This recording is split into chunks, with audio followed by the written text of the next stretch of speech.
और ये हमारा इस सीरीज़ का तीसरा लेक्चर है। और जैसे कि हम पहले 2 लेक्चर अपलोड कर चुके हैं, तो अगर आपको इसमें कुछ समझ में आ रहा है, अच्छा लग रहा है, तो प्लीज़ आप इसको सब्सक्राइब कर लीजिए और लाइक कर लीजिए और बेल आइकन को आप प्रेस कर देंगे, जिससे कि कोई भी अगर हमारी नया वीडियो आता है तो सबसे पहले आपको उसका नोटिफिकेशन मिल जाएगा। चलिए, तो मैं तीसरी क्लास स्टार्ट करता हूँ। आज हम इसमें पढ़ेंगे कंप्यूटर मेमोरी। जैसे कि कंप्यूटर के बारे में हमने आपको शुरू में पहली क्लास में बताया था, और मैंने आपको बताया था कि कंप्यूटर जो होता है उसकी बेसिकली 4 यूनिट्स होती हैं: इनपुट, आउटपुट, प्रोसेसिंग या सीपीयू, और जो 4th यूनिट होती है वो आपकी कंप्यूटर की मेमोरी होती है। मैंने ये भी बताया था कि जो कंप्यूटर की मेमोरी है, मेमोरी को हम बेसिकली यूज करते हैं डेटा को स्टोर करने के लिए। तो देखिए, पहली लाइन में हमने लिखा है to store data in the form of binary digit.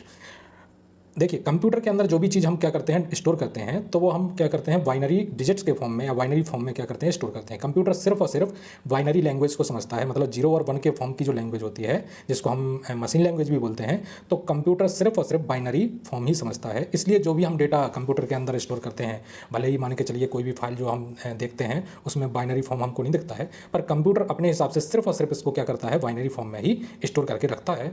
और फिर हम जब उसको क्या करते हैं, एक्सेस करते हैं या डिस्प्ले करवाना चाहते हैं, तो कंप्यूटर का काम होता है कि उसको वो क्या करता है, बाइनरी फॉर्म से जो ह्यूमन अंडरस्टैंडेबल फॉर्म होता है, या जिस लैंग्वेज हम समझ रहे हैं, चाहे वो इंग्लिश हो चाहे हिंदी हो, तो उसमें क्या कर देता है, वो कन्वर्ट कर देता है। मैंने उस टाइम भी बताया था कि जो आउटपुट डिवाइसेस होते हैं वो इसमें क्या करते हैं, हेल्प करते हैं to convert binary form into human understandable form.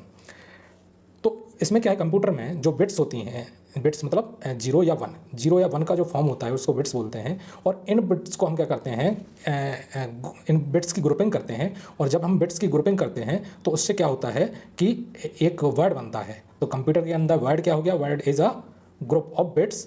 सो वो क्या करेगा, एक वर्ड बनाएगा।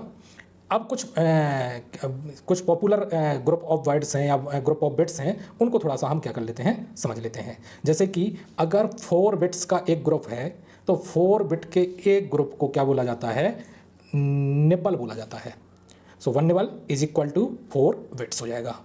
ऐसे ही 1 बाइट इज इक्वल टू क्या होता है, 8 बिट्स होता है। 8 बिट्स का जो एक ग्रुप होगा वो एक बाइट होगा, और उस बाइट को क्या बोलेंगे हम, 1 बाइट बोलेंगे। अब इसके बाद आता है 1 KB, किलो वाइट जिसको बोलते हैं। तो 1 KB इज इक्वल टू होता है 1024 bytes. 1024 bytes is equal to 1 kilobyte. अब यहाँ पर कुछ लोग ये समझेंगे कि 1 किलो, जैसे मान के चलिए आप लोगों में से कोई भी बोलेगा कि 1 किलो में इक्वल टू, तो हमने सिर्फ और सिर्फ 1000 सुना है, तो 1024 कैसे हो गया। तो देखिए, ये क्या होता है, 2 की पावर 10 जो होता है वो हो जाता है 1024। एक्चुअली क्या होता है कि कंप्यूटर के अंदर कोई भी चीज़ जो भी हम स्टोर करते हैं वो स्टोर करते हैं किसमें, 0 या 1 के फॉर्म में, बाइनरी फॉर्म में, जो कि मैंने अभी आपको यहाँ पर बताया था। और ये जो बाइनरी का फॉर्म होता है, इसलिए जो भी चीज़ें होती हैं कंप्यूटर के अंदर वो 2 के स्क्वायर के, 2 की पावर के फॉर्म में होती हैं। जैसे कि अब आपको समझ में आ गया होगा कि 2 की पावर 1 2 हो जाएगा, 2 की पावर 2 4 हो जाएगा, ठीक है।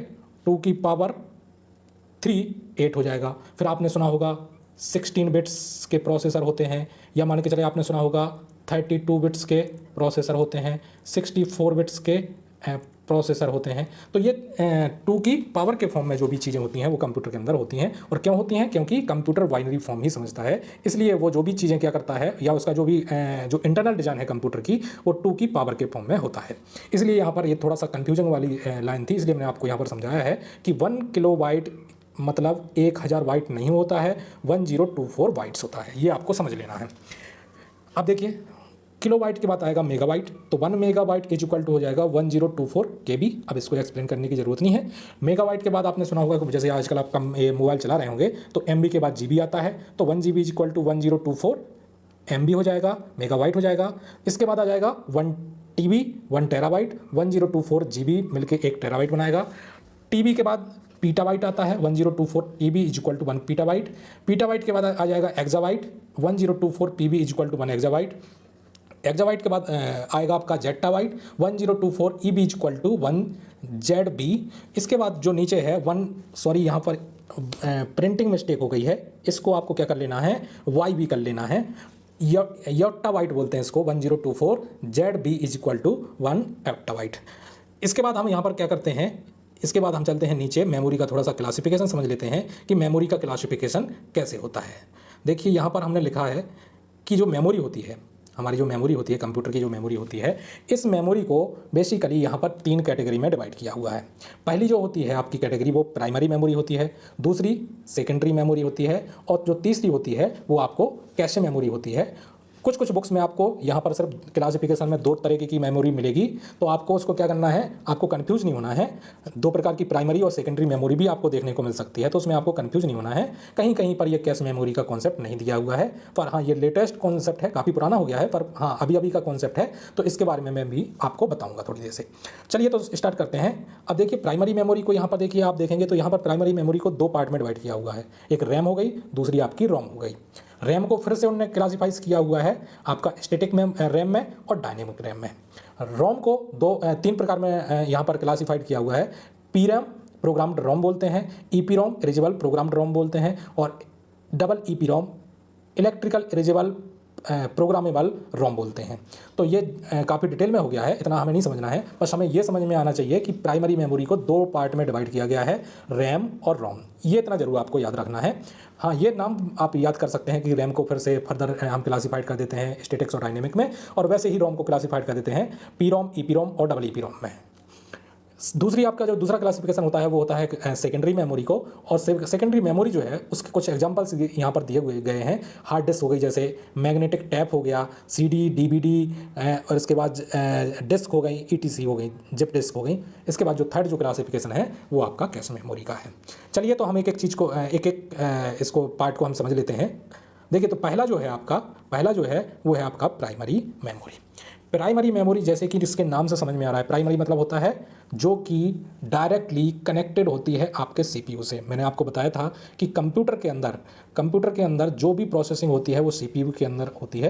अगर आपने हमारी ये पहली क्लास और सेकंड क्लास अगर आपने नहीं देखी है तो पहले उसको भी देख लीजिए। मैं इसकी दोनों लेक्चर्स की लिंक इस वीडियो में डाल दूंगा, तो वहाँ से डिस्क्रिप्शन में जाके आप उसकी लिंक से वहाँ पर जाके वो भी वीडियो आप देख सकते हैं। तो देखिए प्राइमरी जो मेमोरी होती है वो डायरेक्टली कनेक्टेड होती है आपके किससे, सीपीयू से। यहाँ पर लिखा है primary memory is directly connected with the CPU to perform read and write operations. तो रीड और राइट ऑपरेशन परफॉर्म करने के लिए आपकी जो प्राइमरी मेमोरी होती है इसको डायरेक्टली क्या किया जाता है, कनेक्टेड किया जाता है सीपीयू से। मतलब सीपीयू के डायरेक्ट कॉन्टैक्ट में कौन सी मेमोरी है, वो आपकी प्राइमरी मेमोरी है। तो जब कभी भी आपका सीपीयू कोई भी ऑपरेशन परफॉर्म करना चाहेगी तो सीपीयू क्या करेगी, जो भी डेटा लेगी वो कहाँ से लेगी, प्राइमरी मेमोरी से। पहला तो ऑप्शन होता है या तो आप डायरेक्ट इनपुट डिवाइसेस के थ्रू दे दीजिए, एक तो वो तरीका होता है, और अगर इनपुट डिवाइसेस के थ्रू आप इसको डेटा नहीं दे रहे हैं तो वो कहाँ से देना पड़ेगा आपको, प्राइमरी मेमोरी से आपको डेटा देना पड़ेगा। किसको, सीपीयू को। सीपीयू क्या करेगी, उस डेटा पे जो भी ऑपरेशन उसको परफॉर्म करना होगा, चाहे वो आपका रीड हो गया, चाहे आपका राइट हो गया, या मान के चलिए कोई भी अर्थमेटिक ऑपरेशन हो गया, बहुत सारे ऑपरेशन होते हैं, कोई भी ऑपरेशन अगर करना चाहे तो वो ऑपरेशन परफॉर्म सीपीयू करेगी। जो आपकी प्राइमरी मेमोरी होती है, प्राइमरी मेमोरी 2 तरीके की होती है, मैंने पहले ही बताया है। एक होता है रैम और दूसरा होता है रोम। ठीक है, रैम का फुल फॉर्म होता है रैंडम एक्सेस मेमोरी, और रोम का फुल फॉर्म होता है रीड ओनली मेमोरी। तो 2 तरीके की मेमोरी होगी प्राइमरी। अब देखिए थोड़ा सा इसके बारे में बताया है कि जो रैम होती है, रैम को क्या होता है, रैम रैंडम एक्सेस मेमोरी जो होती है वो एक तो आपकी फास्टर मेमोरी होती है। क्या होती है ये जो है ये फास्टर मेमोरी होती है। दूसरी क्या होती है, इसकी कैरेक्टरिस्टिक होती है कि ये वॉलेटाइल होती है।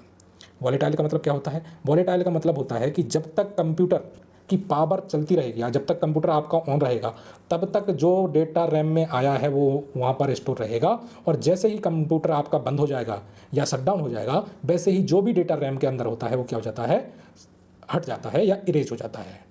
ठीक है, दूसरी आपकी जो इस कैरेक्टरिस्टिक को क्या कहा जाता है, वॉलेटाइल कहा जाता है। वॉलेटाइल मतलब कि जब तक कंप्यूटर की पावर रहेगी तब तक वो आपके रैम के अंदर रहेगा डेटा, और जैसे ही पावर ऑफ होगी तो डेटा रैम से हट जाएगा। इस कैरेक्टरिस्टिक को क्या बोला जाता है, वॉलेटाइल बोला जाता है। ये रैम की प्रॉपर्टीज हो गई।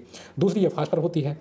अगर रोम की बात करें वहीं पर, तो रोम क्या होती है, नॉन वॉलेटाइल होती है। नॉन वॉलेटाइल, इसका वॉलेटाइल का जस्ट अपोजिट होगा, मतलब कि जैसे ही पावर कंप्यूटर की क्या हो जाएगी, टर्न ऑफ होगी, तब भी आपका डेटा क्या बना रहेगा, उस रोम के अंदर स्टोर रहेगा। इसलिए इसको क्या बोलते हैं, रीड ओनली मेमोरी बोलते हैं। इसके अंदर जो भी डेटा स्टोर किया जाता है वो ऐसा डेटा स्टोर किया जाता है जिसको हम क्या बार बार मिटाना नहीं चाहते हैं। जैसे कि जो कंप्यूटर होता है, कंप्यूटर का ऑपरेटिंग सिस्टम है, कंप्यूटर के ऑपरेटिंग सिस्टम में हम कोई भी क्या नहीं करते हैं, मॉडिफिकेशंस नहीं करते हैं या उसके डेटा को हम डिलीट नहीं करते हैं, क्योंकि अगर उसकी एक फाइल भी डिलीट हो गई तो आपका कंप्यूटर क्या हो जाएगा, करप्ट हो जाएगा, या आपका ऑपरेटिंग सिस्टम क्या हो जाएगा, करप्ट हो जाएगा, और आपका कंप्यूटर क्या हो सकता है, खराब हो सकता है। इसलिए जो रोम होती है, रीड ओनली मेमोरी होती है, इसमें ऐसे डेटा को रखा जाता है जो कि हम मिटाना नहीं चाहते हैं, ठीक है। और जो ये जैसे कि मैंने बताया, ये रैम क्या होती है, फास्टर होती है, तो रोम क्या होती है, उसके कंपैरिजन में थोड़ी सी स्लोअर होती है। तो ये जस्ट उसके थोड़ा सा अपोजिट प्रॉपर्टीज होती हैं इसकी। अब यहाँ पर देखते हैं कुछ लिमिटेशंस हैं प्राइमरी मेमोरी की। प्राइमरी मेमोरी की लिमिटेशंस क्या है? एक तो ये क्या हो जाएगा, ये आपकी लिमिटेड स्टोरेज कैपेसिटी हो जाएगी, लिमिटेड स्टोरेज कैपेसिटी होती है। दूसरा, ये कॉस्टली होती है। और तीसरा, जो कि हम अभी यहाँ पर डिस्कस कर रहे थे, कि ये या तो वॉलेटाइल होगी या फिर रीड ओनली होगी, ठीक है। तो ये कुछ इसके लिमिटेशंस होते हैं। अब लिमिट मतलब जैसे कि मान के चलिए, आजकल आपने देखा होगा कि आजकल जो मोबाइल आ रहे हैं वो 6 GB 128 GB आ रहे हैं, मतलब उनके अंदर रैम कितनी होगी, 6 GB, 4 GB या 8 GB भी आ रहे हैं। तो काफ़ी बड़ी बड़ी रैम वाले भी मोबाइल आ रहे हैं, पर वो काफ़ी कॉस्टली होते हैं। जो नॉर्मल आजकल हर कोई परचेज़ करता है, अगर हम उन मोबाइल्स की बात करें तो वो 4 GB 6 GB या 8 GB रैम वाले आ रहे हैं। और रोम की बात करें तो वो आपकी आ रही है 128, 256 ऐसे आ रही है रैम, वो आपकी रोम है, ठीक है। तो ये क्या है, कुछ लिमिटेड इसकी स्टोरेज कैपेसिटी होती है, ये कॉस्टली होती है, और वॉलेटाइल या रीड ओनली होती है। तो ये क्या हो गई, इसकी कुछ लिमिटेशंस हो गई। अब वहीं अगर हम सेकेंडरी मेमोरी की बात करें, सेकेंडरी मेमोरी को तो सबसे पहले ऑक्सिलरी मेमोरी भी कहा जाता है, ठीक है। तो इसको सेकेंडरी क्यों बोलते हैं? प्राइमरी मेमोरी को प्राइमरी इसलिए कहा था क्योंकि वो डायरेक्टली आपके CPU के कॉन्टैक्ट में होती है। वहीं सेकेंडरी मेमोरी की बात करें अगर हम, तो सेकेंडरी मेमोरी आपके CPU के डायरेक्ट कॉन्टैक्ट में नहीं होती है। यहाँ पर मैंने एक डायग्राम बना के रखा है नीचे, आपको बता दूँ, देखिए ये, इसको थोड़ा सा समझ लीजिए। ये आपका जो CPU है, कैश मेमोरी को अभी थोड़ा सा भूल जाइए, यहाँ पर देखिए आपको क्या है, यहाँ पर आपको दिख जाएगा, ये है आपकी प्राइमरी मेमोरी। और ये प्राइमरी मेमोरी को आप देखेंगे तो ये प्राइमरी मेमोरी आपके क्या CPU के डायरेक्ट कांटेक्ट में है। वहीं अगर सेकेंडरी मेमोरी की बात करें तो सेकेंडरी मेमोरी का डायरेक्ट प्राइमरी CPU से डायरेक्ट कनेक्शन नहीं है, सेकेंडरी मेमोरी का प्राइमरी मेमोरी से कनेक्शन है। तो जब कभी भी CPU क्या करता है, डेटा यहाँ से लेना चाहता है अगर सेकेंडरी मेमोरी से, तो आपका वो डेटा सेकेंडरी मेमोरी से पहले जाएगा कहाँ पर, प्राइमरी मेमोरी में। और फिर प्राइमरी क्योंकि CPU के डायरेक्ट कॉन्टैक्ट में है तो CPU यहाँ से डेटा को फैच कर लेगा, कहाँ से, आपके प्राइमरी मेमोरी से, और यहाँ पर आके उसमें जो भी ऑपरेशन परफॉर्म होने होंगे वो आपके ऑपरेशन परफॉर्म किए जाएंगे, ठीक है। तो यहाँ पर देखिए, यहाँ पर नीचे ऊपर चलते हैं थोड़ा सा और इसको थोड़ा समझ लेते हैं। अब देखिए इसमें बताया गया है कि जो आपकी सेकेंडरी मेमोरी होती है, ये क्या होती है, it is use to permanently store data and instruction. ये तो ये परमानेंटली डेटा स्टोर करेगी, ठीक है। परमानेंट आपका रोम भी करती है, पर रोम में जो डेटा स्टोर हो जाता है उसको हम क्या नहीं कर पाते हैं, मॉडिफाई नहीं कर पाते, उसमें चेंजेस नहीं कर पाते हैं। यहाँ पर हम वो चेंजेस कर पाएंगे, ठीक है। इसके अलावा ये क्या होती है, नॉन वॉलेटाइल होती है। नॉन वॉलेटाइल मतलब अगर आपकी पावर ऑफ भी हो जाती है तो डेटा नहीं जाएगा। इसके अलावा ये इसकी स्टोरेज कैपेसिटी क्या होती है, लार्जर होती है। जैसे कि अगर आप आज लैपटॉप लेने जाएं तो लैपटॉप 1 TB का आएगा, 1 TB मतलब 1024 GB, काफ़ी डेटा होता है ये। तो 1 TB के आसपास के लैपटॉप आजकल जनरल हो गए, नॉर्मल हो गए हैं, ठीक है। अब इसके अलावा जो है कि cheaper than primary memory. Cheaper than primary का मेमोरी का मतलब ये होगा कि अगर आप 4 GB रैम लेंगे या प्राइमरी मेमोरी लेंगे, रैम मैंने बोल दिया, प्राइमरी मेमोरी लेंगे, और वहीं 4 GB अगर आप क्या लेते हैं, सेकेंडरी मेमोरी लेते हैं, तो आपको सेकेंडरी मेमोरी प्राइमरी मेमोरी के कंपैरिजन में काफ़ी सस्ती पड़ेगी। तो ये इसका ये मतलब है कि काफ़ी चीपर होती है। अब इसकी समस्या क्या है या इसका लिमिटेशन है कि ये क्या होती है, डायरेक्टली आपके CPU से कनेक्टेड नहीं होती है। It is not connected directly to CPU, ठीक है। दूसरा क्या होती है, slower than primary memory. Slower तो होगी ही, स्लोअर क्यों होगी, स्लोअर इसलिए होगी क्योंकि जब भी डेटा हम सेकेंडरी मेमोरी से क्या करेंगे, फैच करेंगे, तो मैंने बताया कि वो पहले सेकेंडरी मेमोरी से आएगा प्राइमरी मेमोरी में, और प्राइमरी मेमोरी से फिर कहाँ आएगा, आपका प्रोसेसर के पास या CPU के पास आएगा। तो जो सेकेंडरी से पहले यहाँ पर आने में टाइम लगेगा, फिर वो डेटा आपका CPU में आएगा, तो समय तो लग जाएगा, इसलिए ये क्या होती है, स्लोअर हो जाती है, ठीक है। यहाँ पर लिखा भी है, देखिए इसमें इसका नीचे एक्सप्लेनेशन लिखा है, whenever we access data from secondary memory it is transferred to main memory so that CPU can access it. और इसलिए ट्रांसफ़र किया जाता है कि क्योंकि अगर ट्रांसफ़र नहीं करेंगे तो वो डेटा आपका डायरेक्ट एक्सेस नहीं हो पाएगा, ठीक है। इसके कुछ एग्जांपल्स मैंने बताए थे। एक तो हार्ड डिस्क ड्राइव होती है, CD, DVD, ये काफ़ी पुरानी हो गई हैं। मेमोरी कार्ड हो गए, ये भी पुराने हो गए। आज तो आपकी एक्सटर्नल डिस्क होती हैं, वो यूज की जाती हैं। पेन ड्राइव हो गई, पेन ड्राइव तो ठीक है चल रही हैं। इसके अलावा एक सॉलिड स्टेट ड्राइव, ये थोड़ा सा नया कॉन्सेप्ट है। पहले हार्ड डिस्क ड्राइव चलती थी, उनको हटा के सॉलिड स्टेट ड्राइव आजकल लाई गई हैं। और सॉलिड स्टेट जो ड्राइव होती हैं ये काफ़ी फास्ट होती हैं एज कम्पेयर टू HDD। ठीक है। दूसरा इसमें वियरिंग टीयरिंग, मतलब इसमें जो HDD है, हार्ड डिस्क ड्राइव होती हैं, इनमें आवाज़, क्योंकि वहाँ पर रीड राइट जो आपके ऑपरेटर हुआ करते थे, वो क्या करते थे, आप जब भी चलते थे तो वहाँ आवाज़ किया करते थे, नॉइस करते थे। आज के जो सॉलिड स्टेट ड्राइव होती हैं उनमें ये चलते नहीं हैं, तो यहाँ पर क्या नहीं होती, नॉइस नहीं होती है। ठीक है। और इनके सॉलिड स्टेट ड्राइव के ख़राब होने के चांसेस भी कम होते हैं, जबकि HDD ख़राब हो जाती हैं। तो आजकल सॉलिड स्टेट ड्राइव चल रही हैं। देखिए यहाँ पर थोड़ा सा लिखा भी है नीचे कि HDD support very fast data transfer as compare to HDD। ठीक है। तो इसलिए सॉलिड स्टेट ड्राइव भी आजकल यूज की जाने लगी हैं। ठीक है। नेक्स्ट है आपका, नेक्स्ट कॉन्सेप्ट है कैश मेमोरी। थर्ड क्लासिफिकेशन है, कहीं कहीं पर ये मिलेगा भी नहीं आपको। पर हाँ, देखिए क्या किया है कि पहले CPU प्राइमरी मेमोरी और आपकी सेकेंडरी मेमोरी हुआ करती थी। पर क्या है कि प्राइमरी, आज के कंप्यूटर के हिसाब से जो प्राइमरी मेमोरी को डायरेक्ट एक्सेस करने में जो समय लगता था CPU का, वो समय भी काफ़ी ज़्यादा लगने लगा है।